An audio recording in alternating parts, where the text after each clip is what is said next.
accord for the unity of this region. And I'm happy that the ordinary people from this region are united to a man. True or false? So, ignore a few noises here and there. And I ask the leaders from this region, please, all politics is local. All politics is local. Listen to the ground. Takuliza viongozi wote. Na these MCAs, they know because hawatoki ground. Wanaketi ground, wanasikiza ground. Listen to the ground. And leaders of this region who want to fight unity, don't speak in Western. Don't speak in Rift Valley. Come and speak here. If you think this unity is a bad thing for the Mount Kenya region or is tribalism the way I'm hearing, don't speak outside there. Kuja ita mkutano hapa Mkurueini, useme hii umoja ya Mount Kenya ni ukabila. Kaati kuwado ito. They should come and speak from here. Don't speak from far. Because I want to advise our leaders with tremendous respect. Please, our leaders, all politics is local.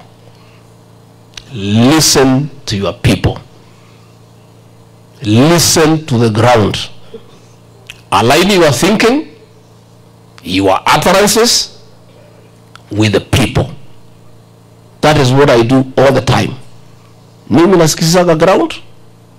I align myself with the ground. At any one time. And I've never gotten it wrong in my political life. Any time a decision has to be made, mimi naingia mashinani nasikiza, and I align to my bosses, the people. These are our bosses. And these are the final boss. Wenye kurenew contract yako ni hawa. Wenye kuterminate contract yako ni hawa. These are the people you must please. They are other bosses.